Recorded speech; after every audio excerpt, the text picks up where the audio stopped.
नमस्कार, स्वागत है आपका। मैं हूं आपके साथ साक्षी जादौन। शुरुआत करते हैं खबरों की। खबर चंदौली से है, जहां एशिया की सबसे हाईटेक मत्स्य मंडी का लोकार्पण किया गया। प्रधानमंत्री मोदी ने इस मत्स्य मंडी का लोकार्पण किया है और 65 करोड़ की लागत से ये अल्ट्रा मॉडल मत्स्य मंडी बनी है। लोगों को आय से लेकर रोजगार के तमाम अवसर मिलेंगे। थोक खुदरा बिक्री के साथ बीज दवाएं उपलब्ध रहेंगी।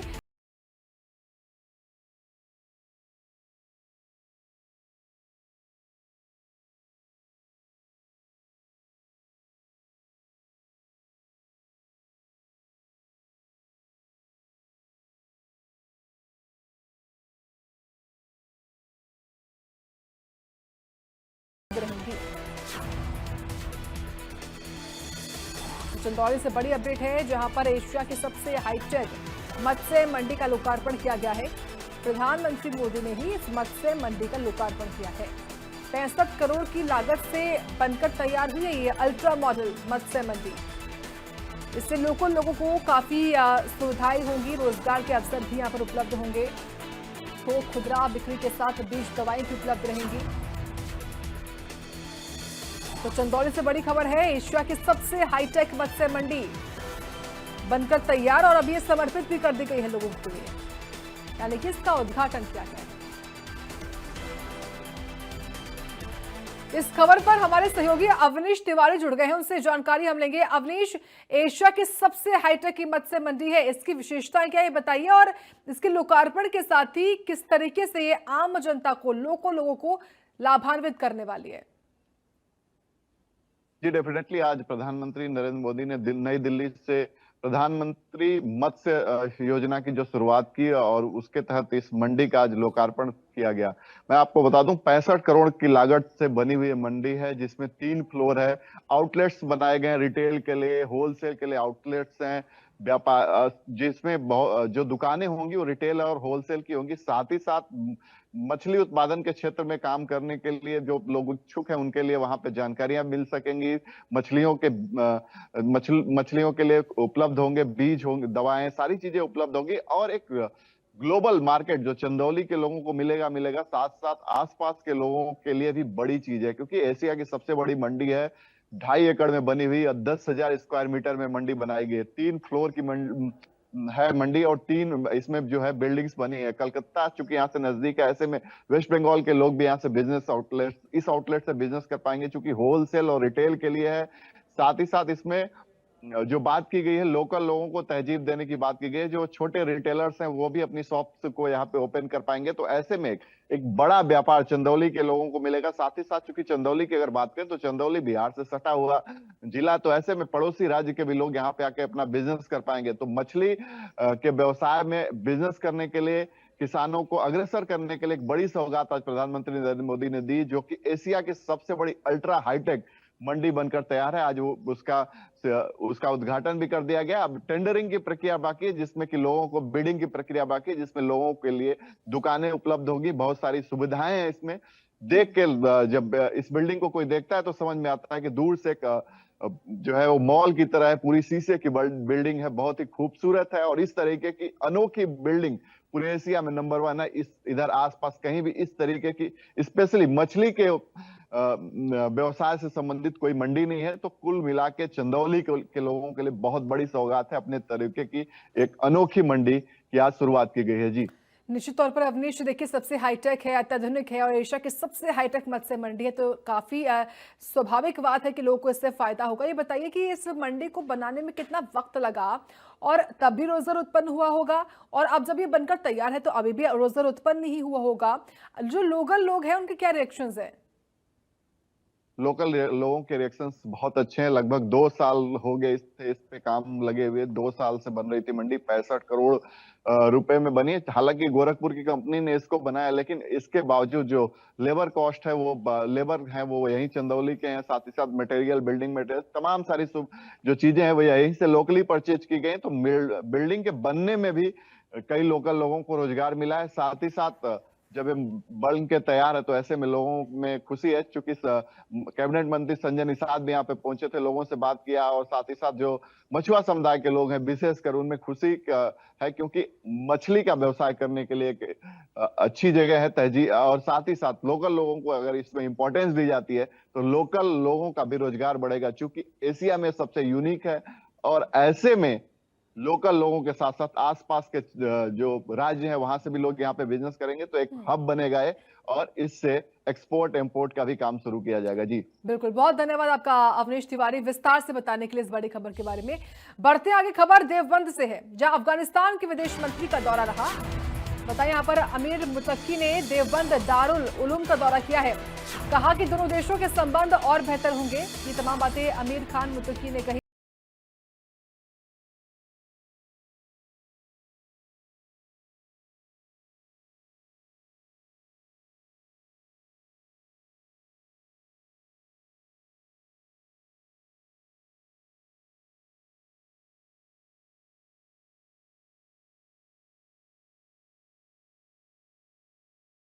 दौरे में उन्होंने तमाम मुलाकातें भी की हैं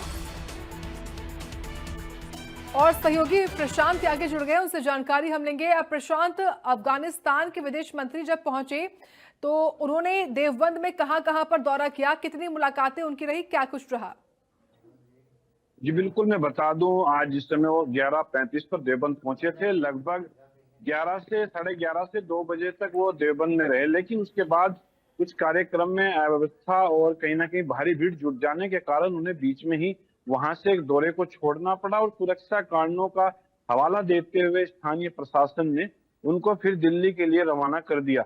आज वो देवबंद दौरे के दौरान सबसे पहले वो जो दारुल देवबंद है, जो इस्लामिक शिक्षा का एक बड़ा मरकज एशिया में माना जाता है, जिसका एक फतवा पूरे वर्ल्ड में मुसलमान जो फॉलो करते हैं, सुन्नी लोग, वो वहां पर पहुंचे और वहां के जो मोहतमीम है मौलाना अबुल कासिम नोमानी, उनसे बात की। उसके बाद मौलाना अरशद मदनी से वो उन्होंने मुलाकात की, और उन्होंने देवबंद दौरे से ही अपने शिक्षा के क्षेत्र में, मैं बताना चाहूंगा, जो दारुल वो पहुंचे थे, वहां के जो मौलाना अबुल कासिम नोमानी है, जो वहां के वीसी हैं दारुल के, उनसे उन्होंने जो कुरान हदीस के पैरे में एक शिक्षा भी ली, और आज से वो कहीं ना कहीं अब अफगानिस्तान में जाकर शिक्षा भी बच्चों को दे सकेंगे। यानी कि एक दारुल की एक जो प्रक्रिया होती है, उसको उन्होंने आज यहाँ से देवबंद से अंजाम दिया। जी ठीक है प्रशांत, आपका धन्यवाद इस जानकारी देने के लिए हमको इस बड़ी खबर के बारे में। बढ़ते हैं आगे, खबर अलीगढ़ से है, जहां पर अभिषेक हत्याकांड में पुलिस को बड़ी सफलता मिली है। मुख्य साजिशकर्ता महामंडलेश्वर पूजा शकून पांडे गिरफ्तार हो चुकी है। 15 दिन के बाद जाकर आरोपी महामंडलेश्वर को गिरफ्तार किया गया। अलीगढ़ पुलिस ने जयपुर आगरा हाईवे से गिरफ्तार किया है। गिरफ्तार करके पूजा शकून पांडे को इस वक्त जेल भेज दिया गया है। एक बड़ी खबर है, लगातार ये मांग थी कि इस महामंडलेश्वर पूजा को पकड़ा जाए, गिरफ्तार किया जाए। अब जाकर लगभग 15 दिन लग गए गिरफ्तार करने में पूजा शकून पांडे को। तो बड़ी जानकारी है इस मामले को लेकर। अलीगढ़ का मामला है जहां पर अभिषेक हत्याकांड होता है, जिसमें पुलिस को सफलता मिली है। ये मुख्य साजिशकर्ता बताई जा रही है महामंडलेश्वर पूजा शकून पांडे, जिसको आखिरकार गिरफ्तार कर लिया गया है। और अलीगढ़ पुलिस ने जयपुर आगरा हाईवे से गिरफ्तार किया है। गिरफ्तार करके इस वक्त पूजा को जेल भेजा गया है। यह अलीगढ़ से बड़ी खबर है। अभिषेक हत्याकांड मामले में मुख्य साजिशकर्ता महामंडलेश्वर पूजा गिरफ्तार हो चुकी है।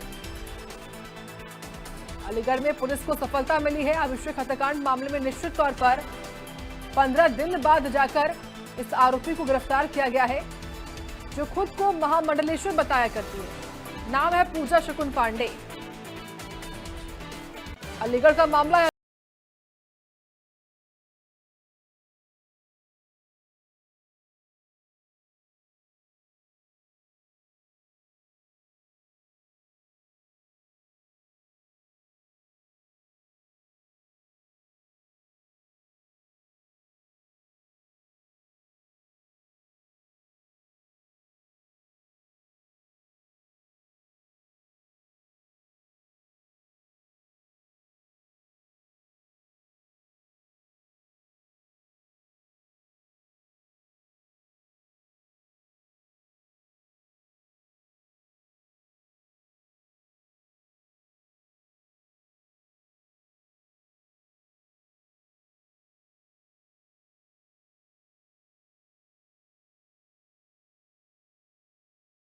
से इसको पकड़ा गया था, ये बड़ी जानकारी है।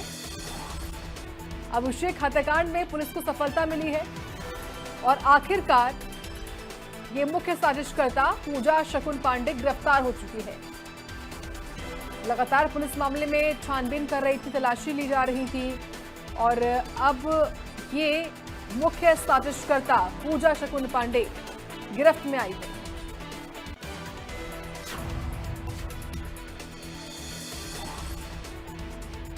तो अभिषेक हत्याकांड में इस वक्त की बड़ी अपडेट यही है कि मुख्य साजिशकर्ता पूजा शकुन पांडे गिरफ्तार हो चुकी है। 15 दिन बाद जाकर आरोपी महामंडलेश्वर पूजा को गिरफ्तार किया गया है। जयपुर आगरा हाईवे से इसको पकड़ा गया है क्योंकि अलीगढ़ पुलिस को सूचना मिल रही थी कि ये आगरा जयपुर हाईवे पर है, जिसके बाद पुलिस पहुंची और वहां से गिरफ्तार किया। और जानकारी लेंगे प्रमोद पुंडीर से। प्रमोद, अभिषेक हत्याकांड मामले में सफलता निश्चित तौर पर बहुत बड़ी लगी है, ये बताइए गिरफ्तारी कहां से हुई, क्या इनपुट्स टीम को मिल रहे थे?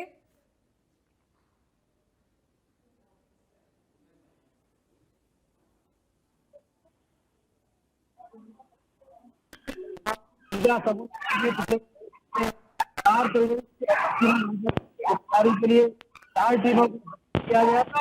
आज ने गिरफ्तार करने के बाद जेल भेज दिया था। देखिए, पिछले तो कारोबार गिरफ्तार से वो अपने जा रहा था, दौरान उससे गोली मारकर दी थी। इस मामले में देखिए आतंकवादी राष्ट्र प्रवक्ता पांडे को पुलिस गिरफ्तार कर जेल भेज चुकी है। हत्याकांड की तो बिल्कुल प्रमोद, धन्यवाद आपका इस खबर पर जानकारी हमको देने के लिए। अब बढ़ते आगे, खबर आजमगढ़ से है। आजमगढ़ में कैदी ने सरकारी खातों से लाखों रुपए उड़ा लिए। मंडली कारागार के खाते से 30 लाख रुपए निकाल लिए। चेकबुक चुराकर खाते से पैसे निकाले। 18 महीने तक अफसरों को उस बात की भनक ही नहीं लगी। जेल अधीक्षक ने 4 पर मुकदमा दर्ज करवा दिया है। ये आजमगढ़ का मामला है और हैरान कर देने वाला मामला निश्चित तौर पर है कि कैसे कैदी ने सरकारी खाते से ही लाखों रुपए उड़ा लिए। मंडली कारागार के खाते से 30 लाख रुपए निकाले और कानो कान खबर नहीं हुई किसी को। चेकबुक चुराई और इसके बाद खाते से रुपए उड़ा लिए।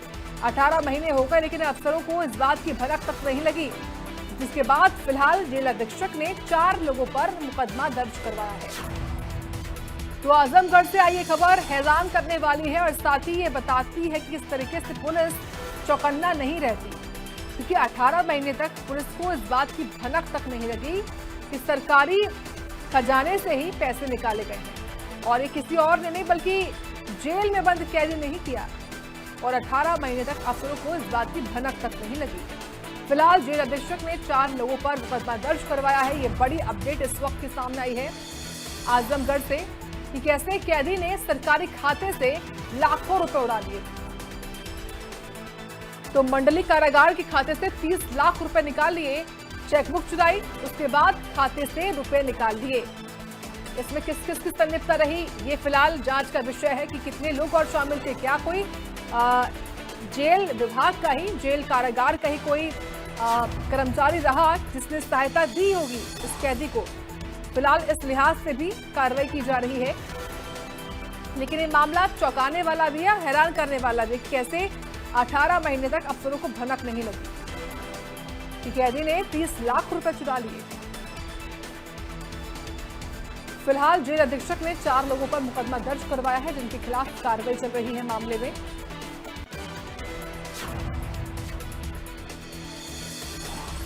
ये बड़ी जानकारी इस वक्त की बता रहे हैं आपको। मंडली कारागार के खाते से 30 लाख रुपए निकाले हैं। चेकबुक चुराकर खाते से रुपए निकाले गए हैं। कैदी ने सरकारी खाते से पैसे निकाले हैं। 30 लाख रुपए राशि है ये। मंडली कारागार यहीं से खाते से पैसे निकाले, चेकबुक चुराई और उसके बाद इस पूरे मामले को अंजाम दिया इसने। तो जिला कारागार आजमगढ़ से मामला सामने आया है, जो कि हैरान करने वाला भी है। और साथ ही साथ कैसे जिला कारागार के अधिकारी कर्मचारी सोए हुए रहते हैं, क्योंकि उनको भनक तक नहीं लगी 18 महीने तक। ये ऐसा हुआ है उनके साथ। ऐसा हुआ है कि मंडली कारागार के खाते से 30 लाख रुपए निकले हैं। फिलहाल जाकर जेल अधीक्षक ने 4 के खिलाफ मुकदमा दर्ज करवा दिया है। ये मामला है आजमगढ़ की जिला कारागार का, जहां पर मंडली कारागार के खाते से 30 लाख रुपए उड़ा लिए जाते हैं और ये कोई और नहीं करता बल्कि खुद कैदी की ओर से होते हैं। आखिर एक कैदी के पास एक्सेस कैसे हो पाया चेकबुक का, कैसे इसने चेकबुक चुराई भी और उसके बाद बैंक खातों से रुपए भी इसने धोखे से निकलवा लिए। ये सब कुछ कैसे ये कर पाया, क्या किसी और की भी इसमें संलिप्तता रही, ये फिलहाल जांच का विषय है, सवालों के घेरे में है। और जानकारी हम लेंगे अतुल अग्रवाल से। अतुल, ये मामला हैरान करने वाला है, ये बताइए कि ये मामले की शुरुआत हुई कैसे और सबसे बड़ी बात कि 18 महीने तक भनक तक नहीं लगी, लेकिन 18 महीने बाद जाकर कैसे जानकारी लग पाई इसकी? जी, जैसा कि आपको बताते 1 वर्ष तक ये आरोपी जेल में बंद था और अपनी पत्नी की हत्या में बंद था। कहीं न कहीं से जेल प्रशासन पे भी लापरवाही उजागर हो रही है कि आखिर इसको चेकबुक मिला कहां से। कहीं न कहीं वहां के जेल प्रशासन का कोई ऐसा बंदा जो इससे मिला हुआ था, जिसने इसको रिहाई के वक्त वो चेकबुक इसको दे दिया या उससे पहले भी दिया हो, तो उसके हाथ चेकबुक लगा जो कि जेल अधीक्षक के नाम से था। जो लेन देन करने का काम था वो जेल अधीक्षक था और उस चेकबुक को इसने लेकर के 18 महीने तक उस चेकबुक से केनरा बैंक से लेन देन करता रहा और तकरीबन 30 लाख से ऊपर जो है उसने लेन देन कर लिया। मामला उजागर हुआ बीते मई में जाकर के 22 मई को कि ये ऐसे पैसे यहाँ से कहाँ जा रहे हैं। तो जब जेल अधीक्षक ने बैंक से जाके स्टेटमेंट निकाला तो उनको सारी डिटेल पता चली कि 30 लाख रुपए के तकरीबन ये गबन किया गया है चेक द्वारा, जो कि फर्जी हस्ताक्षर करा करके ये लड़का जो है जो जेल में निरुद्ध था, सजा याफ्ता था, इसने जो है निकाला था। अतुल, ये बताइए जो जेल अधीक्षक है उन्होंने फिलहाल 4 पर मुकदमा दर्ज करवाए, 4 व्यक्ति हैं कौन, क्या भूमिका? 4 व्यक्ति, जिसमें एक तो आरोपी है और दूसरा जो है जेल का ही अकाउंटेंट है, तीसरा जो है जेल का चौकीदार है और चौथा एक जो बैंक का कर्मचारी है जो कि इसमें मिला हुआ था, जो चेक को जो है पास कराता रहा है। ठीक है, आपका बहुत धन्यवाद अतुल अग्रवाल जानकारी और अपडेट देने के लिए इस खबर के बारे में। बढ़ते हैं आगे, खबर रायबरेली से है जहां पर दलित की हत्या का मामला सामने है और मामले में सीएम योगी ने संज्ञान लिया है। पीड़ित परिवार ने सीएम से मुलाकात करेंगे। पीड़ित परिवार सीएम आवास पर पीड़ित परिवार से मुलाकात होगी।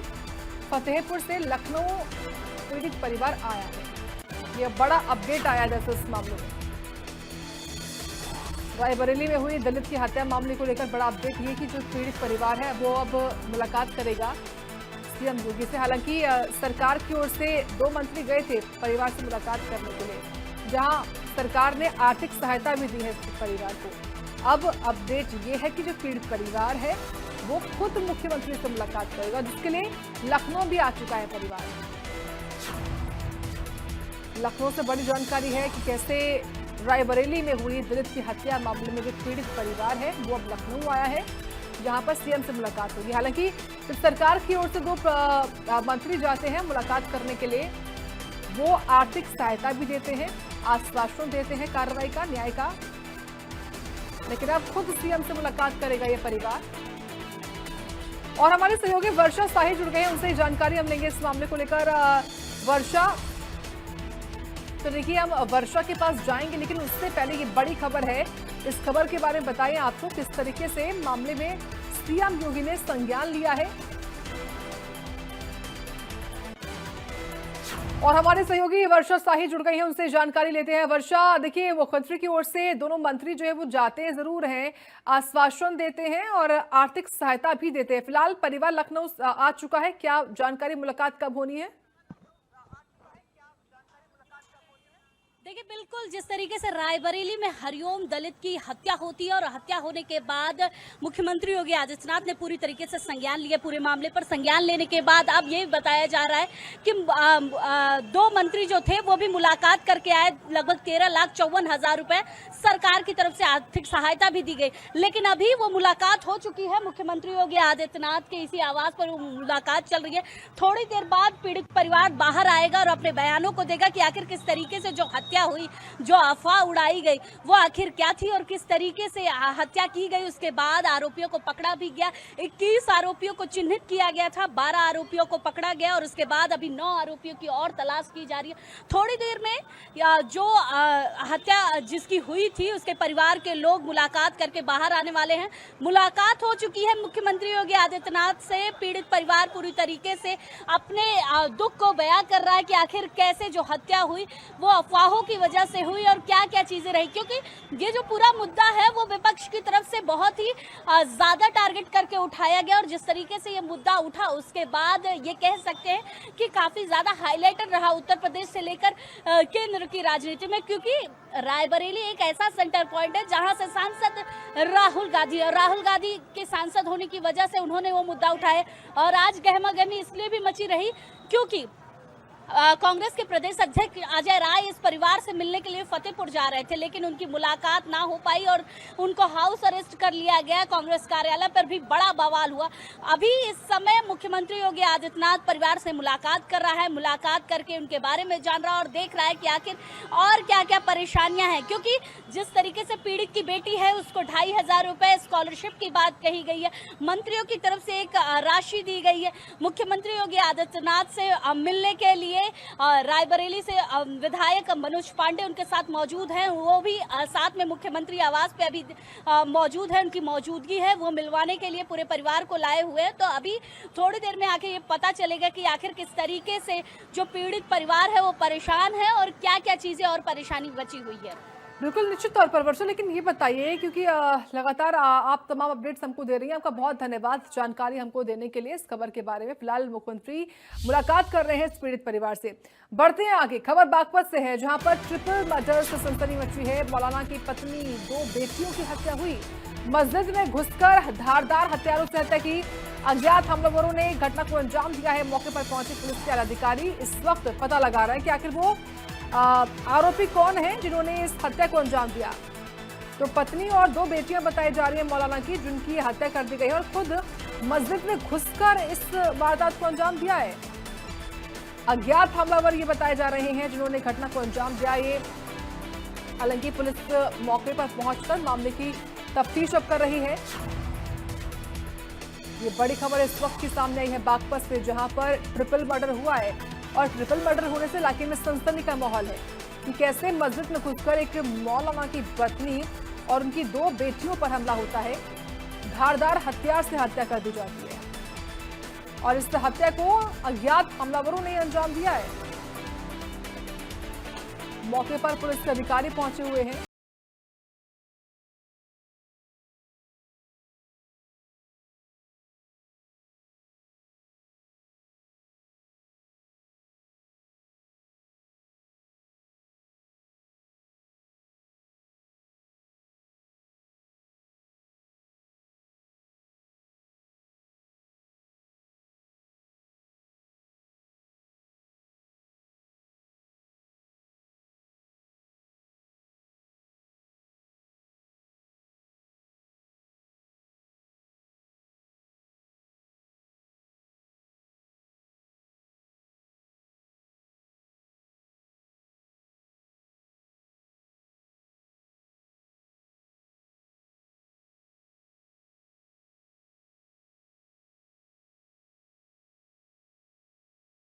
आला अधिकारी पहुंचे हैं जो अब तफ्तीश कर रहे हैं।